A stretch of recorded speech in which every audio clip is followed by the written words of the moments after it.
നമ്മുടെ സദ്യയിലെ പ്രധാനിയായ അവിയൽ ഞാൻ ഉണ്ടാക്കുന്ന രീതി ഒന്ന് നോക്കിയാലോ? വായോ.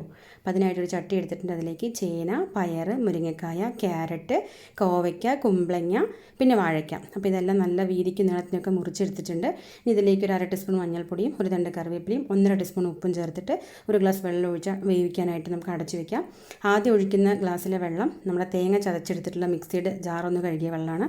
അപ്പോൾ നന്നായിട്ട് കഷ്ണങ്ങളൊന്ന് കുലുക്കി കൊടുക്കുക. ഇനിയിപ്പോൾ നമ്മുടെ നല്ല വെന്ത് വന്നിട്ടുണ്ട് കഷ്ണങ്ങളൊക്കെ. ഇതിലേക്ക് ഒരു മുടി തേങ്ങയിലേക്ക് കുറച്ച് ജീരകവും കുരുമുളകും പച്ചമുളകും കൊണ്ട് ചേർത്ത് ചതച്ചത് കൊടുക്കുക. പിന്നെ ഞാൻ ചേർക്കുന്ന സ്പെഷ്യൽ ചേരുവയാണ് ചെറിയുള്ളി ഇട്ട് ഒരു 5 അല്ലി ചെറിയുള്ളി അത് ചേർത്തിട്ട് അതും കൂടെ ഈ തേങ്ങയും ഉള്ളിയും കൂടെ ചേർത്ത് കൊടുക്കുക. അതിൻ്റെ പച്ചമുളകൊക്കെ ഒന്ന് മാറുമ്പോൾ അതിലേക്ക് കട്ടത്തേരി ചേർത്ത് കൊടുക്കുക. നന്നായിട്ട് ഇളക്കിയിട്ട് ഒന്നുകൂടെ അടച്ചു വെച്ച് കൊടുക്കുക.